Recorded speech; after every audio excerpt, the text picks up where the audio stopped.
성경 보십니다. 창세기 39장 1절로 6절 말씀입니다.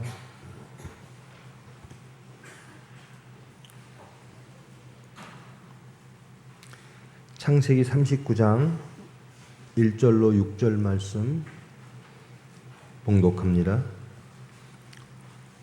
요셉이 이끌려 애굽에 내려가매 바로의 신하 친위대장 애굽 사람 보디발이 그를 그리로 데려간 이스마엘 사람의 손에서 요셉을 사니라. 여호와께서 요셉과 함께 하심으로 그가 형통한 자가 되어 그의 주인 애굽 사람의 집에 있으니 그의 주인이 여호와께서 그와 함께 하심을 보며 또 여호와께서 그의 범사에 형통하게 하심을 보았더라. 요셉이 그의 주인에게 은혜를 입어 섬김에 그가 요셉을 가정 총무로 삼고 자기의 소유를 다 그의 손에 위탁하니 그가 요셉에게 자기의 집과 그의 모든 소유물을 주관하게 한 때부터 여호와께서 요셉을 위하여 그 애굽 사람의 집에 복을 내리심으로 여호와의 복이 그의 집과 밭에 있는 모든 소유에 미친지라. 주인이 그의 소유를 다 요셉의 손에 위탁하고 자기가 먹는 음식 외에는 간섭하지 아니하였더라. 요셉은 용모가 빼어나고 아름다웠더라. 아멘.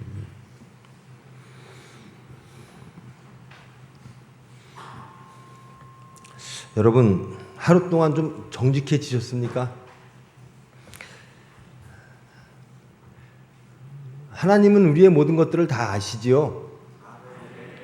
우리의 신앙 상태를 다 아십니다. 예수님이 공생의 기간 동안 그렇게 열심으로 믿는, 그렇게 경건하다고 스스로를 내세우고 예수님을 핍박하던 유대교인들에게 말씀하시죠. 외식하는 자들아, 너희들은 연극하고 있다라는 겁니다.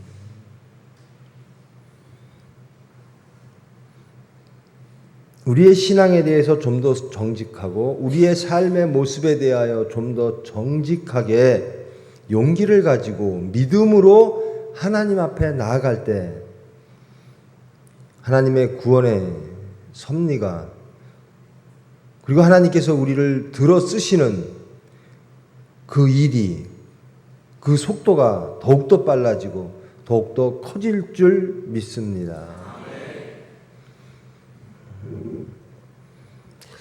이제 요셉의 이야기입니다. 창세기는 어저께 말씀드렸듯이 11장까지는 원역사라고 그러죠. 바벨탑 사건까지 끝나고요. 이제는 족장들의 이야기가 나옵니다. 아브라함의 이야기가 나오고요. 거기에 살짝 이삭의 이야기가 나오고 크게는 아브라함 이야기, 야곱의 이야기, 요셉의 이야기로 창세기는 끝나는 거죠. 그들을 통하여 어떻게 하나님은 일하셨는가라는 겁니다. 그리고 어떤 사람이 하나님의 선택을 부르심을 받았고 또 그들이 어떻게 변화하여 가고 하나님의 은혜 가운데 하나님의 일이 이루어지는가에 대한 말씀입니다. 이제 마지막으로 요셉에 관련된 이야기죠. 벌써 어제 시간에는 아브라함을 부르는 그 초입 단계, 족장사의 시작 단계에서 이제 족장사의 거의 마지막 단계, 요셉의 이야기, 창세기에 기록된 족장사의 마지막 단계로 이어졌습니다. 요셉이 지금 읽은 성경에 보면 요셉이 애굽에 팔려와 있어요. 그래서 애굽의 고급 관리인 친위대장 사람 보디발의 집에 노예로 들어갔다, 종으로 들어갔다 이렇게 기록되어 있죠. 여러분 요셉을 잘 아시겠지만 요셉의 환경을 한번 돌아봅시다. 요셉의 가정을 돌아보면요. 요셉의 아버지 야곱이죠. 근데 그 야곱은요. 아내가 4명입니다. 형제, 자매인 라헬이 이 요셉의 엄마가 되고요. 그의 종들도 또 큰어머니의 종도 자기 엄마의 종도 자기 아버지의 아내예요. 야곱의 아내가 4명입니다. 그러니까 큰 엄마도 있고 작은 엄마도 있고 그래요. 자식은 자기를 포함해서 12명이에요. 형제가. 배다른 형제들이죠. 자기와 배가 같은 형제는 딱 1명, 베냐민밖에 없어요. 근데 이 요셉이 그 중에서 거의 베냐민 바로 위에요. 11번째 아들이에요. 그런데 이 아버지 야곱이 이 요셉을 그렇게 편애를 하는 거예요. 요셉만 특히 더 이뻐해요. 늙어서 낳기 때문에 그럴 수도 있겠죠.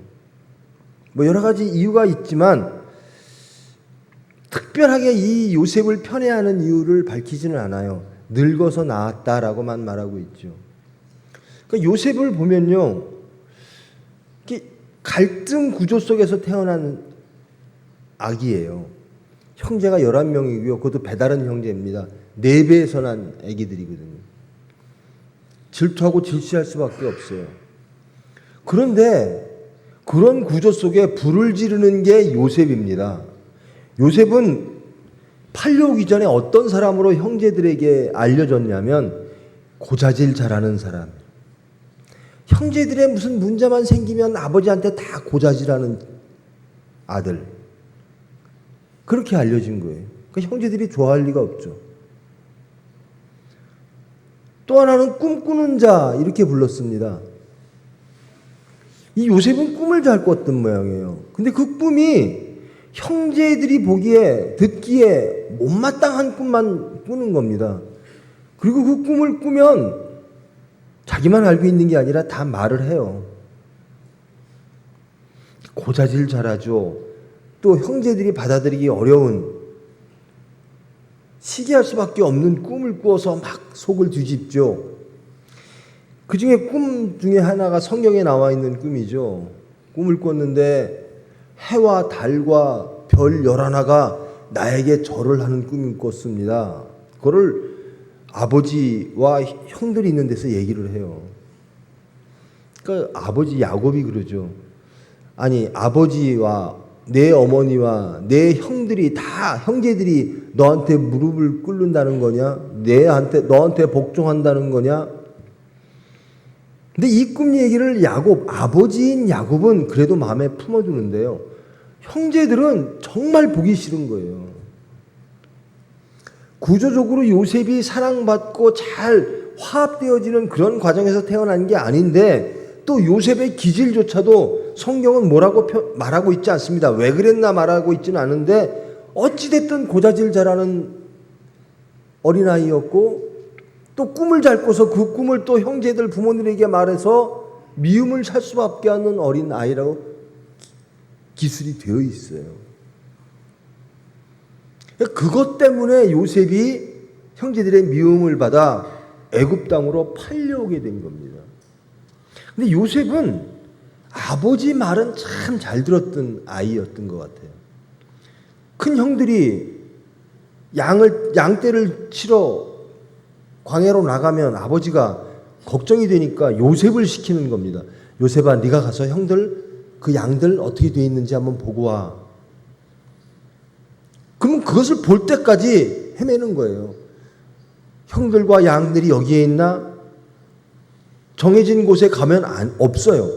그러면 또 움직이고 또 움직여서 결국 그것들을 다 보게 하고 본 다음에 아버님에게 보고하는 그런 일을 했던 모양이에요. 어려운 일이지만 아버지의 말이라면 순종했던 요셉이라는 겁니다. 근데 어느 날 그 요셉이 형들한테 오는 거예요. 그러니까 형들이 그러죠. 저 아이 팔아버리자. 죽여버리자. 제쯤엔 죽여버리자 그랬어요. 그래서 어떻게 형제를 죽이니? 암만 미워도 팔아버리자. 결국 그가 팔렸습니다. 그래서 이스마엘 사람, 그 상단을요, 이스마엘 사람 그러면 상단을 말합니다. 그 중에서 종족으로 따지면 미디안 종족에게 팔렸습니다. 그리고 이들은 애굽으로 장사를 다니는 사람이었거든요.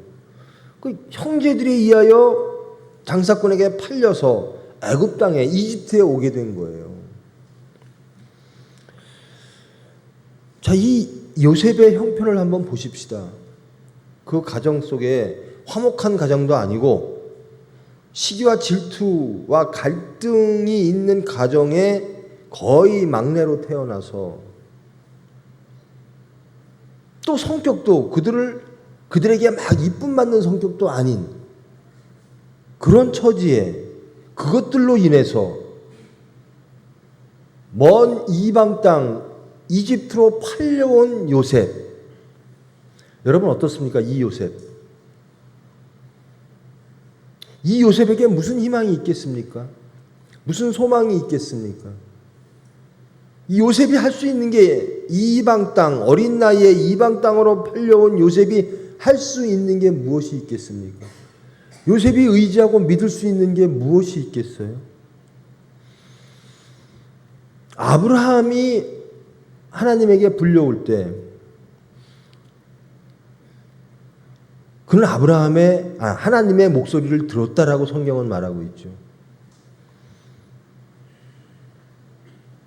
정말 하나님의 음성을 들을 자격이 없는 아브라함 일망정 하나님의 음성을 들은 사람이에요. 그러니까 그 음성을 믿고 순종하면 복이 올 수 있는 거죠. 그리고 하나님은 복 주시겠다라고 말하십니다.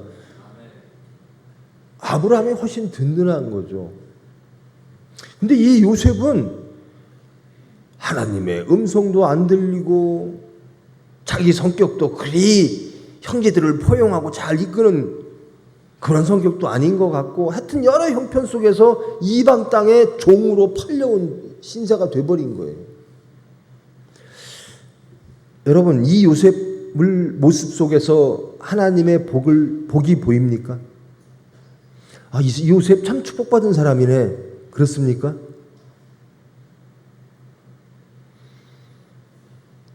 저와 여러분 요셉 같은 처지가 되면 무엇이 나올까요?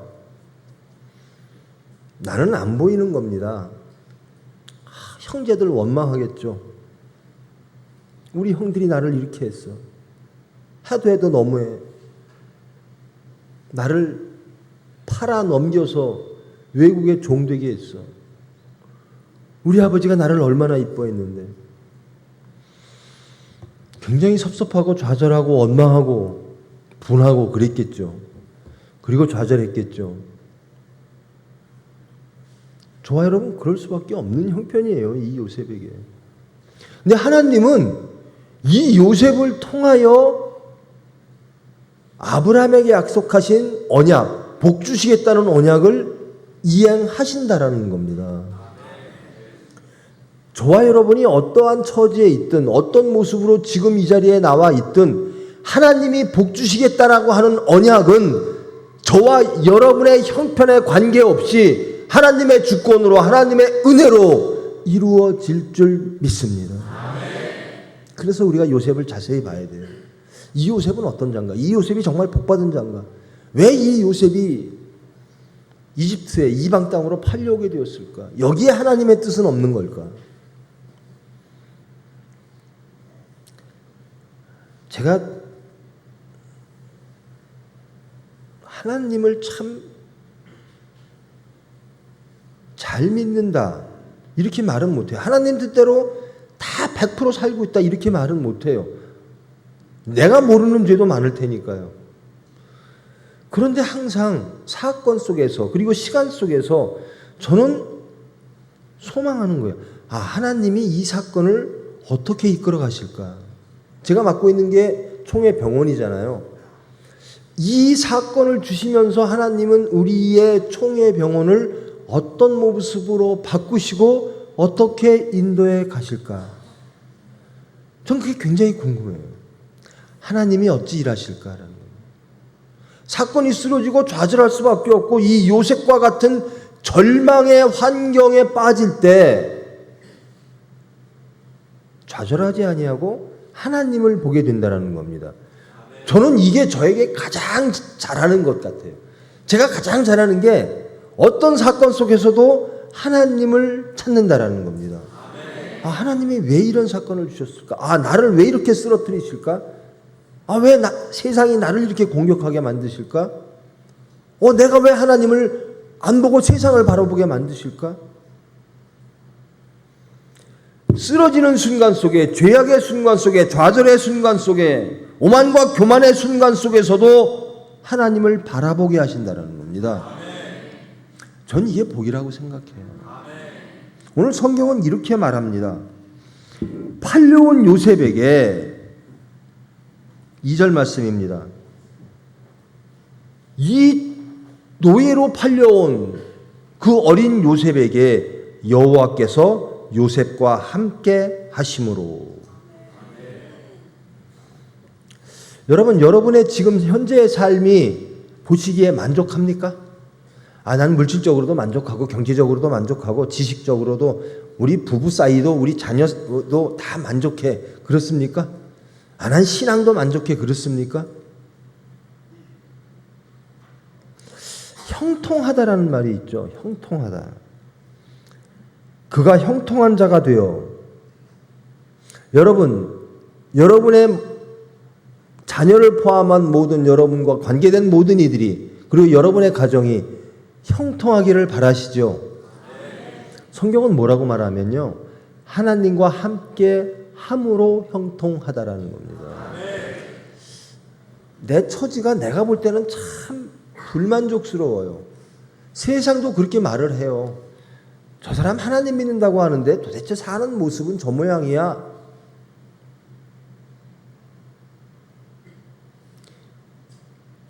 요점은요, 문제는요, 어디에 있느냐면 하나님이 함께 계시냐라는 겁니다.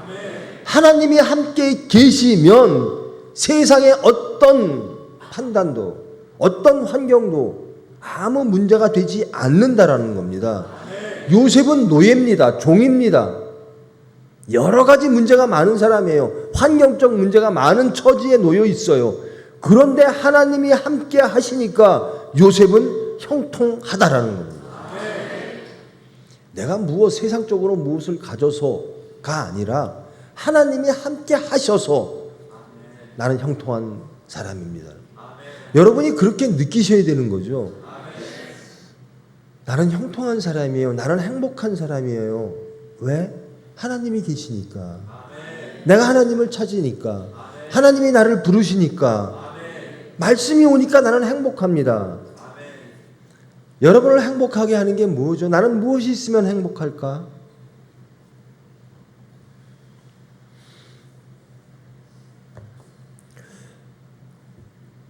하나님만 빼고 다 풍족해요. 저 사람은 하나님만 없지 모든 게 다 있어. 세상에서 갖춰야 될 것, 세상에서 부러워야 될 것들은 다 갖고 있어. 하나님만 없고, 신앙만 없지 하나님만 모르지 다 갖고 있어. 이런 사람이 제일 불쌍한 사람입니다. 돌아올 기회조차도 없는 거예요. 하나님께로 돌아올 기회조차도 없는 거예요.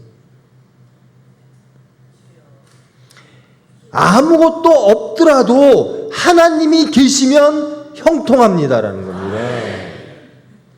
형통의 근원은 하나님이라는 겁니다.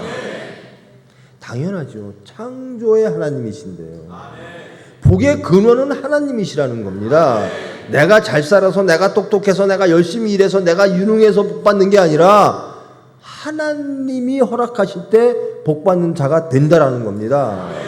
아브라함이 복의 근원이 되었고요. 이제 요셉이 그 복을 이어가게 되는 겁니다. 노예의 신분인데 어떻게 하나님이 그 섭리를 이루실까? 하나님은 하신다라는 겁니다. 왜? 하나님과 함께 하면 형통이라는 거예요. 저와 여러분의 처지가 어떠하든 보면 염려하고 걱정할 수밖에 없는 그런 많은 문제를 갖고 있는 삶이지만 하나님이 계시니까 그것이 문제가 안 되더라는 거예요. 사람이 바뀌면 그런 거예요. 사건을 보는 눈이 바뀌는 겁니다. 사건을 대하는 마음이 바뀌는 겁니다. 그 환경, 똑같은 환경인데 어제는 염려하고 어제는 싸우고 어제는 갈등하고 어제는 부글부글 거렸는데 오늘 하나님이 함께 하시니까 평안하더라라는 겁니다. 염려와 근심 대신 기도하더라라는 겁니다. 이렇게 바뀌는 거죠. 하나님이 함께 하시는 것이 그 자체가 형통입니다. 그러니까 돌이켜 보십시오. 그 사건 속에서 내가 하나님을 찾았나? 그 사건 속에서 내가 하나님의 뜻이 무엇인지 기도했었나? 그런 분은 형통한 거예요. 하나님을 찾는다고 하는 것은 형통한 겁니다. 아무나 하나님을 찾을 수가 없어요. 하나님의 은혜로 우리가 하나님께 기도할 수 있는 거죠. 아무나 하나님을 믿을 수가 없어요. 하나님이 은혜 주실 때 믿음도 주시는 거거든요. 제일 제가 부족한 것이 뭐냐, 모든 사건 속에서도 하나님의 음성을 찾고 믿음대로 가는 것 같은데, 제가 24시간 중에 제가 기도하는 시간이 얼마나 될까? 나름으로 기도하는 시간을 정해놓고 일어나면 기도하고 직장 나오면 기도하고 하는데, 못내 하나님 앞에 죄송스럽고 제 스스로 불만족스러운 게, 나는 왜 이렇게 기도하는 시간이 짧은 거야? 핑계는 대죠. 뭐 병원 일이 바쁘고 뭐가 바쁘고. 그래서 제가 그런 생각을 했어요. 날씨가 보통 때 맑았죠. 야, 날씨가 이렇게 흐리면 기도하긴 좋겠구나. 어디 놀러 다닐 수도 없고, 어디 애들 데리고 풀장 갈 수도 없고, 기도 많이 하고 성경 많이 볼 수는 있겠구나. 항상 제가 부족하다고 느낀 게 그건 모양이에요. 이런 날씨를 보면서도 이런 날씨면 더욱더 성경 볼 수 있고 기도할 수 있겠네. 기도하시는 분은 하나님의 복 가운데 있는 겁니다. 하나님의 뜻을 구하는 자는, 하나님이 함께 하시는 자는 형통한 거예요. 우리가 형통한 길을 찾아서 가는 게 아니라 하나님이 인도해 주신다라는 겁니다. 지금 요셉은 형통한 길을 찾을 길이 없어요. 그가 할 수 있는 일이 아무것도 없어요. 그런데 하나님이 함께 하시니까 어떤 일이 벌어지냐면요, 그의 주인, 지금 요셉은 노예 신분입니다. 그리고 주인이 있겠죠. 그 주인이요, 집에서 일을 시켜요. 노예들은 다 농장에서 일을 해야 되는 거예요. 집 바깥에서 일을 해야 되는 거예요. 노예가 주인의 집에 들어올 수가 없어요. 근데 이 사람은 하나님이 함께 하시니까, 은혜 베푸시니까 주인이 요셉에게 너 집에 들어와서 일을 해, 그렇게 가정 총무라고 표현되어 있는 그 일을 하게 하십니다. 그의 주인이 여호와께서 그와 함께 하심을 보며, 제가 제일 바라는 게 이거거든요. 병원에서 안 믿는 직원 또는 모든 오는 환자들이 믿는 우리 직원들을 보고 여호와께서 함께 하시는구나, 이걸 볼 수 있게. 저와 여러분이 세상에 나가서 살 때 모든 세상 사람들이 저 사람은 여호와께서 함께 하시는구나. 주인이 요셉을 바라보며 저 요셉은 여호와가 함께 하시는구나 라고 봤다라는 겁니다. 요셉 가운데 하나님을 봤다라는 겁니다. 요셉에게 하나님의 은혜가 임하시고 하나님이 함께 하시는 것, 하나님의 사람은, 그러니까 우리가 예수님을 증거한다 그러죠. 우리를 통해서 예수의 모습이 보여져야 되는 거거든요. 저 사람은 정말 성격이 예수님 같아. 저런 성격을 가진 게 예수 믿는 사람인가 봐. 사건 터질 때 저렇게 기도하고 저렇게 반응하는 것이 예수 믿는 사람인가 봐. 지금 요셉은 그렇게 보였다라는 겁니다. 그 주인에게. 이게 하나님이 함께 하시니까 형통의 시작에 길이 터지는 거예요. 요셉은 아무것도 할 수 없는데 하나님이 함께 하시니까 주인의 마음에서, 주인의 눈에서 요셉을 바라보는 그의 눈과 마음이 변화되더라는 겁니다. 하나님이 계신 게 진짜구나라는 거예요. 저 요셉은 자기의 하나님이 함께 하시는 거예요. 또 본 게 있습니다. 여호와께서 그의 범사에 형통하게 하심을 보았더라. 주인이 요셉을 보니까 하나님이 함께 하셔서 요셉을 형통하게 하고 계시구나라는 겁니다. 대한민국의 모든 국민이, 전 세계의 모든 인류가 대한민국의 믿는 저와 여러분, 대한민국의 모든 기독교인을 통하여 하나님이 함께 하심으로 그가 하는 모든 일이 형통함을 보기를 원합니다. 여러 가지 갈등이 많잖아요. 지금 우리 대한민국에도 뭐 일본이 어떻고 한국이 어떻고 뭐 친일이 언제 얘기인지 모르겠지만 친일이 어떻고 뭔 얘기가 많아요.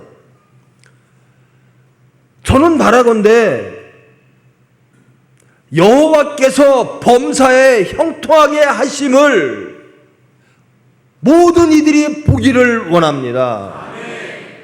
우리의 생각이 어떻고 무엇이 어떻고가 아니라 하나님 일하시옵소서.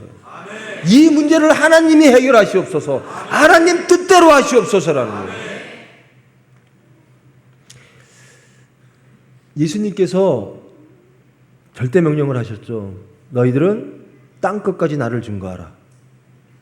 거기에는 너희들은 할 수 없다. 성령께서 임하시면 그것을 할 수 있을 것이다. 요셉이 그걸 하는 겁니다. 하나님이 함께 하시니까 이방 사람들에게 하나님을 보이는 겁니다. 하나님이 범사에 일하심을 보이는 겁니다. 하나님의 형통하심을 보이는 겁니다. 우리는 성령님과 함께 할 때 비로소 예수님을 증거하는 거예요. 그래야 많은 이들이, 더욱더 중요한 것은요, 요셉이 그의 주인에게 은혜를 입어 섬김에 그 주인이 모든 것을 요셉에게 맡겨서 하나님이 그 주인까지 축복하시더라는 겁니다. 또다시 아브라함처럼 축복에 근원된다라는 겁니다. In Christ, 우리 그러죠. 그리스도 안에서, 신약에서 그러죠. 그리스도 안에서, 구약에서는 아브라함으로 말미암아 아브라함 안에서 하나님은 예수님을 통해서 일하셨고 그리스도를 통해서 일하셨고 아브라함을 통해서 일하셨고 요셉을 통해서 일하셨다라는 겁니다. 저와 여러분이 요셉 같은 존재가 되기를 바라시는 겁니다. 여러분이 어떠한 환경에 빠졌든지 하나님의 일하심을 기대하십시오. 하나님은 어떻게 일하실까?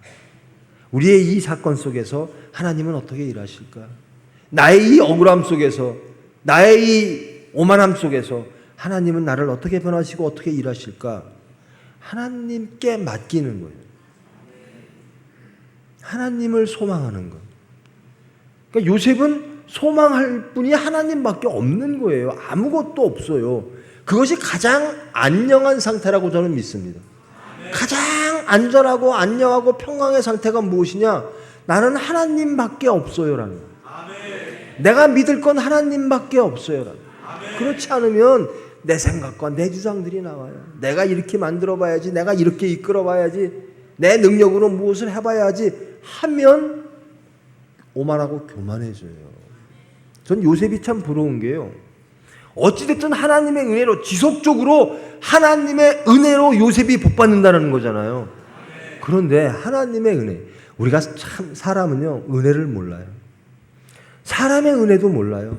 그래서 배신하고 반역하죠. 인간이 하나님에게도 그랬어요.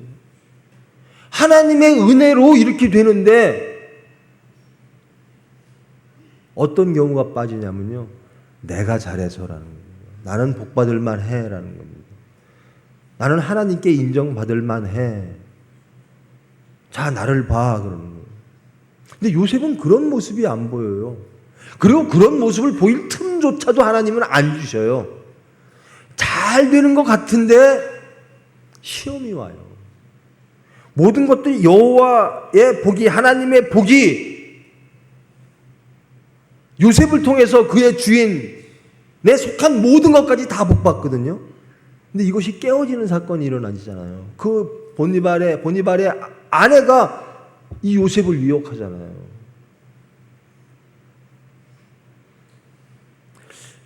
요셉은 결정해야 됩니다. 그 유혹을 받아들일 것인가 아니면 하나님을 선택할 것인가. 요셉은 당연히 하나님을 선택하죠. 하나님을 선택했어요. 근데 결과가 뭐죠? 하나님을 선택했으면 더 잘 돼야 되는데 요셉은 감옥에 갑니다. 모함에 빠져서, 그 여인의 보니발의 아내의 모함에 빠져서 감옥에 갑니다.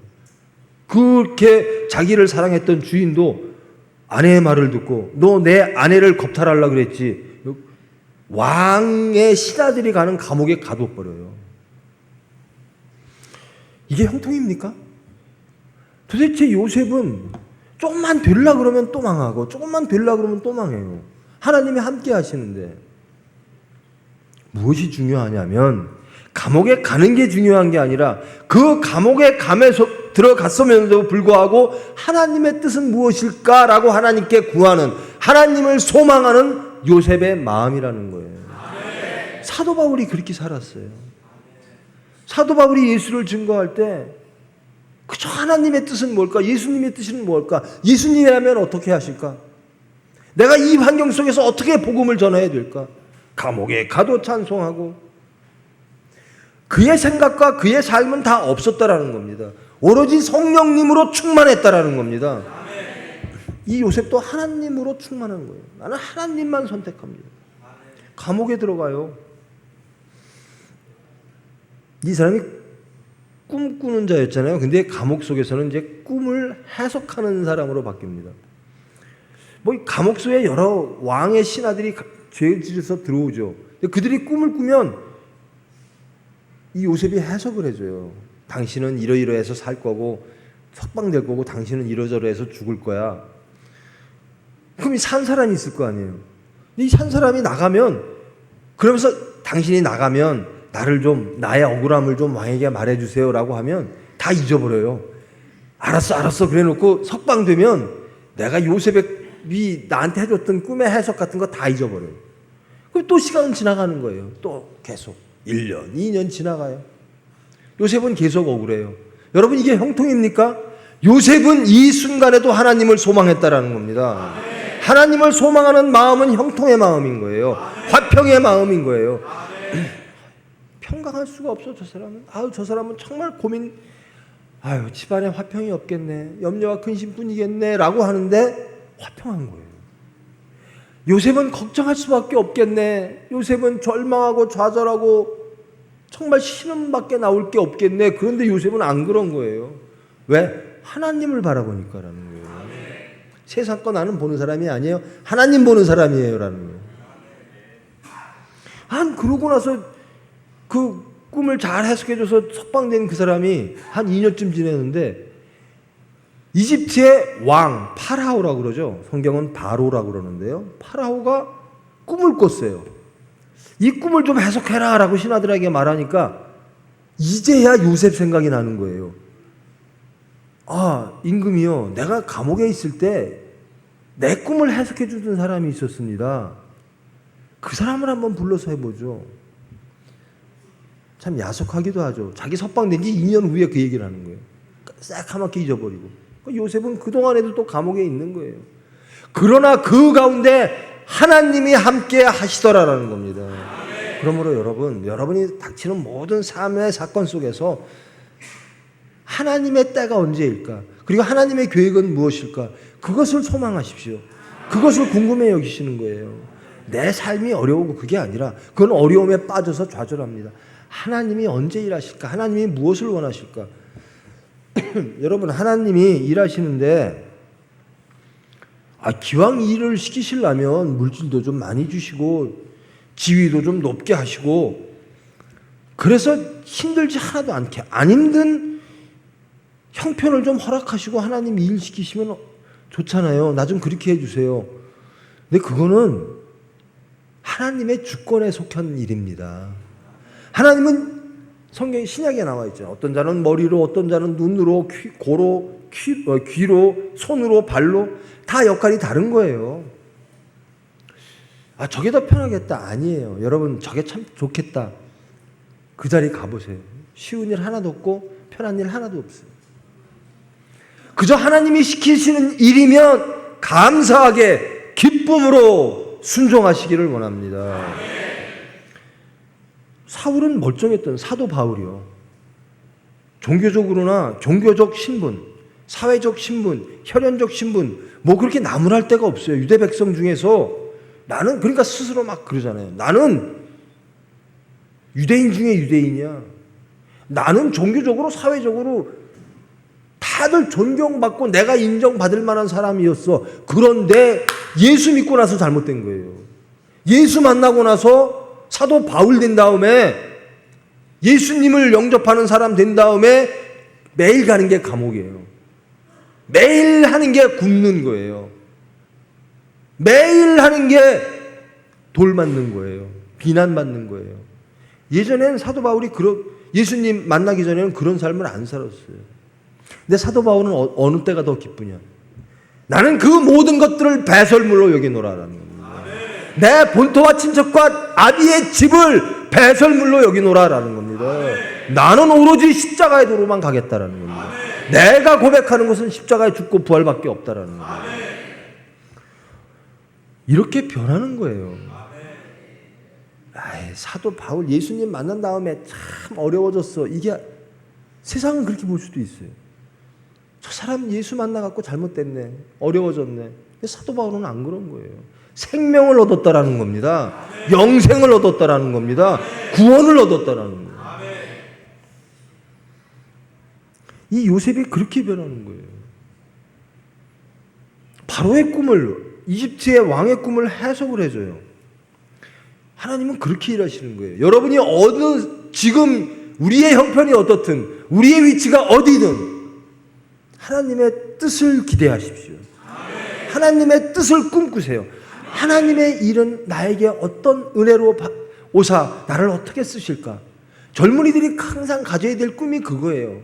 하나님은 나에게 어떻게 일을 주실까? 나를 어떻게 쓰실까? 아마 부모님들은 그럴 거예요. 하나님이 너에게 물질도 많이 주고 학벌도 많이 주고 모든 것들을 다 많이 줘서 네가 하나님 일했으면 좋겠어. 부모님은 그럴지 몰라요. 근데 하나님은 안 그러세요.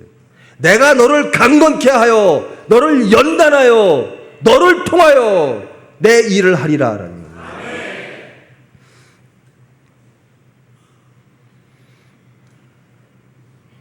요셉이 그런 걸 그렇게 쓰이는 받는 거예요.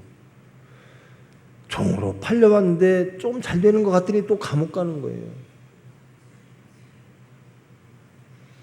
여러분, 하나님의 복의 근원이요, 아브라함으로부터 시작됐잖아요. 족장사가. 근데 얼마나 위기가 많으냐면요, 그 아브라함의 제가 전 시간에 말했지만 아브라함은 아기를 낳을 수 없는 아내를 갖고 있었잖아요. 뭐 민족이 커지고 뭐고 할 것도 없어요. 자식 하나만 생기면 다행인 거죠. 그건 기적이죠. 근데 이삭을 낳았어요. 근데 하나님이 뭐라 그러세요? 그 이삭을 제물로 바치래요. 죽이래요. 나에게 제물로 바치라는 거예요. 이제는 그 기적이 다 사무너지고 복의 진행이 끊기는 거예요. 근데 아브라함은 그 이삭을 바치는 거예요. 그래서 믿음의 조상 아브라함 이렇게 불려지는 거죠. 그 믿음을 갖기까지 아브라함이 쉽게 된 게 아니라는 겁니다. 모든 수많은 사건 속에서 아내를 누이라고 속이는 사건, 뭐 세상을 바라보는 사건, 그런 위기와 긴장을 뚫고 하나님은 아브라함을 믿음의 조상으로 만드셨다라는 거거든요. 여러분, 야곱은 더 어처구니가 없어요. 자기 형을요, 태어날 때부터 질투했어요. 내가 큰아들 돼야 되는데, 내가 뭐 해야 되는데. 큰아들을 속여요. 엄마하고 짜고 아버지와 형을 속여요. 그리고 도망가요.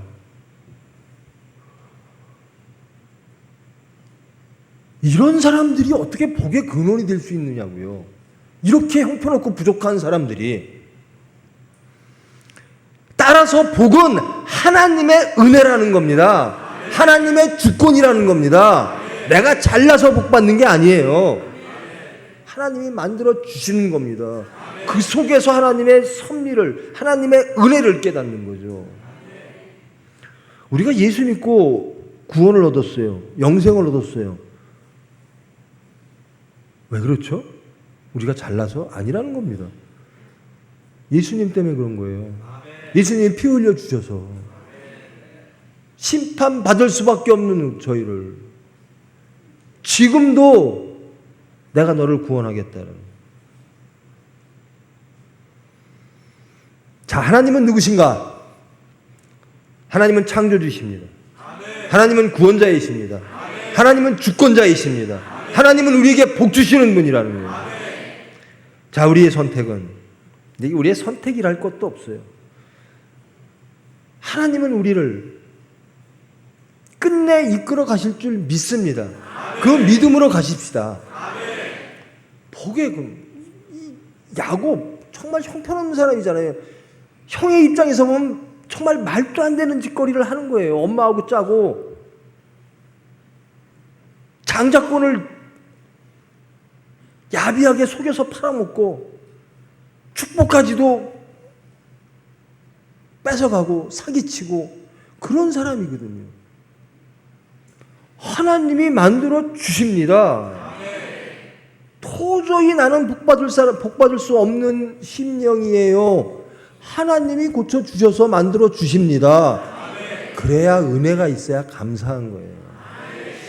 이 요셉은 끝내 교만했다는 말이 안 나와요. 성경에. 교만할 틈도 없이 하나님이 연단시키셨죠. 그때마다 하나님께 감사를 해요. 그리고 그런 모든 가족들, 그 아브라함으로부터 야곱으로부터 다 이어지는, 요셉까지 이어지는 모든 과정들의 모든 불화가 요셉 때에 다 화해로, 평화로 바뀌어집니다. 자기를 팔았던 그 형제들과 하나 되어집니다. 이게 하나님의 뜻이라는 겁니다. 부족한 자를 쓰셔서 온전케 하시는 분, 하나님이라는 겁니다.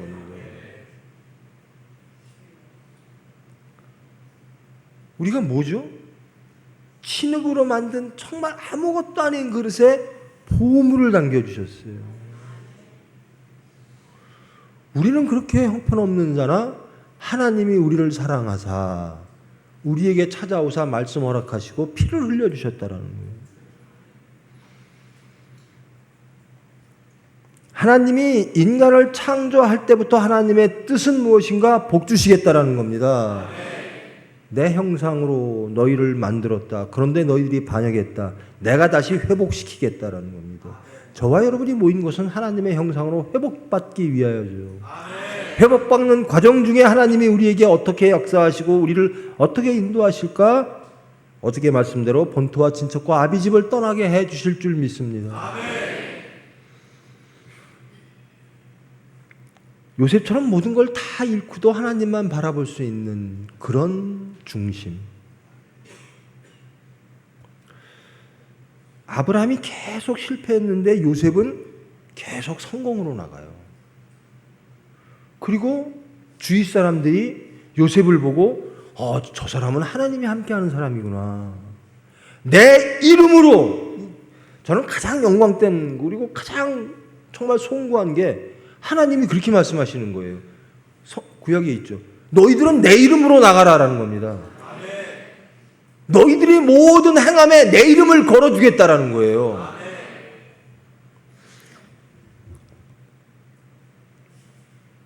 여담인데요. 서울에 삼성병원이라고 있죠. 이 삼성병원이 유명하니까 삼성병원이라고 하는 의원이라고 하는 이름을 많이 달았었어요. 거기 트레이닝 받은 사람들이라든가 의사들이 삼성 무슨 의원. 근데 삼성에서 뭐라 그랬냐면 다 떼라 그랬어요. 삼성 이름 함부로 쓰지 마. 하고 삼성 이름을 다 뗐어요. 그들은 삼성이란 이름을 의원 앞에 붙임으로써 많은 혜택을 받죠. 여러분, 하나님이 창조와 구원의 하나님이 내 이름으로 너희들이 나가라라는 겁니다. 내가 너희를 직접 지명하여 불렀으니 너희들은 내 백성이라라는 겁니다. 이것처럼 복 받는 게 어디 있어요? 세상에 어떤 것도 이름만 빌려줘도 고마운데 지금은 우리는 하나님의 백성으로 나가는 거예요. 하나님의 이름으로 나가는 거예요. 정말 감당할 수 없는 복입니다. 근데 그런 걸 싫어할 때가 있어요. 하나님의 이름으로 나가면 불편하고요. 하나님의 이름으로 나가면 사업하기 힘들고요. 하나님의 이름으로 나가면 공부하는데 시간 뺏기고요. 하나님으로 이름으로 나가면 맨날 사람들한테 욕먹고요. 제가 응급실 앞을 이렇게 지나가는데요. 문득 저는 그러면 그런 소리가 이렇게 잘 들리는지 모르겠어요. 어떤 남자가 아이 교회에서 운영하는 병원이 왜 이래 하고 하면 소리 질러. 그럼 잘해줘 그래요. 그럼 맨날 듣는 소리예요. 그러지 않아도 잘해야죠. 근데 그들은 우리를 누구로 보냐? 이 병원을 누구로 보냐? 하나님이 운영하는 병원으로 본다는 거예요. 얼마나 감사한 일입니까? 내 육체는 그 말이 듣기 싫을지 모르나 하나님이 일하사 이 병원을 하나님의 병원으로 그들에게 알게 하셨다라는 겁니다. 얼마나 행복하고 얼마나 축복받은 거예요.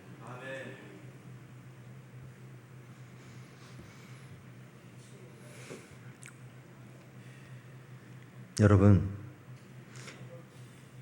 사도 바울은 그 어려운 가운데 하나님을 찬양했습니다. 예수님을 찬양했습니다. 이 어려운 요셉의 환경 속에서도 요셉은 하나님의 음성을 찾았습니다. 하나님과 함께 하심을 세상에 보였습니다.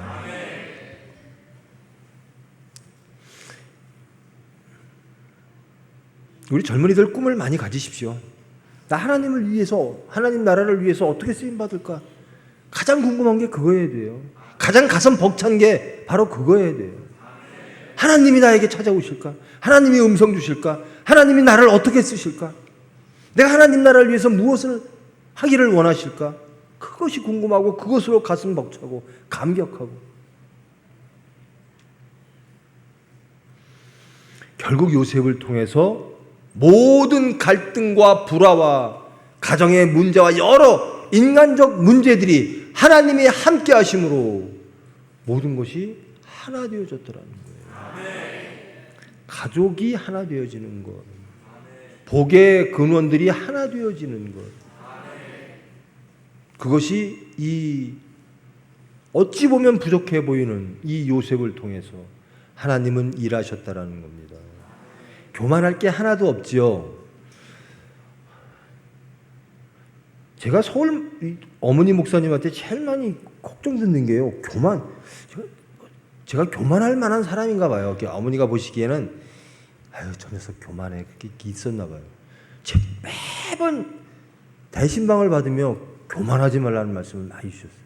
교만하지 마. 근데 속으로는 제가 뭐 교만할 만한 뭐 잘하는 게 있나요? 교만하면요. 그러니까 인간의 죄는 교만으로부터 시작됐습니다. 아담과 이브가 하나님의 말씀, 하나님처럼 되기 위하여 오만하고 교만하여 하나님의 말씀을 인정하지 아니하고, 교만이란 무엇인가? 하나님을 인정하지 않는 겁니다. 말씀을 인정하지 않는 겁니다. 하나님이 가라 했는데 하나 가기 싫어요. 하나님이 이 일해 그런데 난 싫어요. 난 내 방식대로 할래요. 이게 교만인 거예요.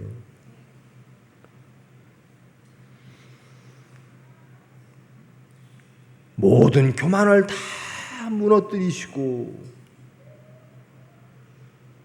바벨탑을 지을 때는 인간들이 그들의 이름을 높이려고 그렇게 했었는데 이제 하나님이 하시니까 야곱도 아브라함도 요셉도 다 하나님이 그 이름을 높이시는 거예요. 아멘. 결국 요셉이 총리가 되잖아요. 이집트의 총리가 돼요. 이방인으로서 총리가 돼요. 그래서 이집트의 모든 문제도 해결해서 이집트도 복받고 유대 백성들도 복받는다라는 겁니다. 하나님은 모든 인류가 복받기를 원하십니다. 근데 아브라함을 선택하신 거죠. 그 도구로. 저는 확신합니다. 우리 총회가 이 대한민국과 전 세계 인류를 위하여 하나님께서 쓰시기 위하여 뽑으셨음을 저는 믿습니다. 우리 총회가 하나님의 일을 하는데 정말 분명한 확실한 뚜렷한 일을 해낼 줄 믿습니다. 그게 여러분들이에요. 우리 젊은이들이 그 꿈을 꾸어야 돼요. 나는 하나님의 일을 할 겁니다. 나는 십자가에 죽고 부활을 통해서 예수를 증거할 겁니다. 저 병원을 통해서 하나님 일하시는 줄 믿습니다. 저는 거기에 꿈을 꾸겠습니다. 여러분의 형편이 어찌하든 하나님이 하시면 형통입니다. 그리고 그 끝은 아름답습니다. 물론 신약에 가면요, 다 죽어요. 다 십자가에 죽어요. 근데 산 사람보다 행복해요. 여러분, 어제 기회가 되면요, 이 신약, 구약, 여러분 유대가 언제 망했어요? 젊은이들, 남유대가. 그러니까 다윗 왕조가 망함으로써 유대 왕조가 없었는 게 아니에요. 그 후에 587년, BC 587년에 유대가 망했는데, 나중에 유대 다윗 가문은 아니지만 가문이, 왕족이 하나 서요. 그걸 신구약 중간사라고 그러는데요. 그때 얼마나 많은 그 이방인들이 이 성전에 와서요, 부정한 것과 정한 것들이 있죠. 부정한 것은 먹으면 안 되죠. 지금 유대인들도 돼지고기를 안 먹죠. 구약 시대에 돼지고기 안 먹었어요. 피는 먹으면 안 되고요. 근데 성전에 와서 뭐라 그러죠? 돼지고기와 돼지의 피를 뿌립니다. 제사장 보고 시켜요. 너희들 살고 싶으면 너희의 성전에 돼지의 피를 뿌리라는 겁니다. 할 일을 못하게 하는 겁니다. 율법 지키지 마, 안식일 지키지 마, 그러는 겁니다. 유대인들에게. 그러니까 어떤 제사장이 나 그거 못해. 나는 성전에 피 못 뿌려. 돼지의 피를 못 뿌리겠어. 그러니까 다른 사람을 시켜요. 야, 너희들 동족이잖아. 너도 제사장이잖아. 네가 해. 그러니까 그 사람이 하려고 그래요. 그러니까 이 제사장이 칼을 뽑아 그 동족의 목을 치고 반란을 일으킵니다. 여러분, 예수 믿고 하나님을 지켜낸다는 것이 항상 쉬운 것만은 아닙니다. 육체적으로 쉬운 것만은 아닙니다. 그러나 하나님의 일을 할 때 하나님이 함께 하시면 그 모든 일이 형통인 줄 믿으시고 화평과 기쁨과 찬양이 넘치는 저와 여러분 되기를 원합니다. 하나님을 지켜낸다는 것, 우리가 지키는 것이 아니라 하나님이 시키시는 거죠. 순종케 하심도 하나님이시라는 거죠. 항상 그것을 꿈꾸세요. 나는 하나님의 일을 하기를 원합니다. 하나님께 순종하기를 원합니다. 이왕이면 하나님의 일을 하는 거예요. 내 죽기까지 하나님의 일을 하기를 원합니다. 제가 요즘 이제 목사님들마다, 목요일마다 목사님들하고 이렇게 모이잖아요. 그래서 막 여러 말씀을 주고받는데, 병원 일 좀 보고해 주세요. 그러면 제가 그래요. 우리 병원 의사와 우리 병원 간호사와 우리 병원 직원들이 다 교인으로 가득 차기를 원합니다. 그래야 하나님 병원 할 수 있어요. 봉사의 장소 되어지기를 원합니다.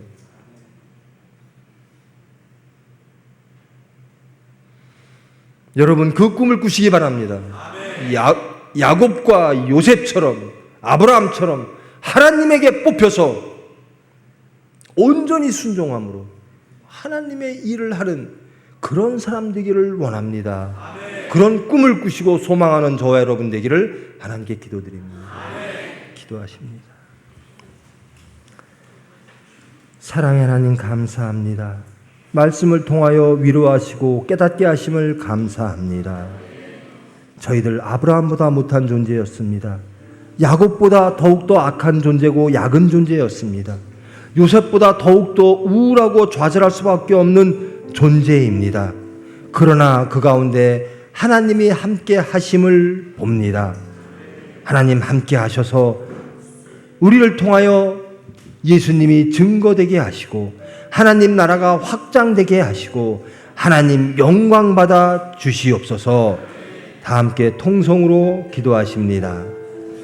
사랑의 하나님, 감사합니다. 저희들이 무엇이건데 하나님께서 사랑하시고 택하시어 하나님의 복의 근원, 복의 섭리를 베푸시기 위하여 저희들을 불러주심을 감사를 드립니다. 저희들 죽으면 죽으리다 하겠습니다. 그 죽음 뒤에 부활이 있음을 압니다. 그 기쁨이 있음을 압니다. 하나님, 그 평강을 소망합니다. 우리의 형편, 우리의 세상적인 형편 속에 하나님을 잃지 않게 하시옵소서.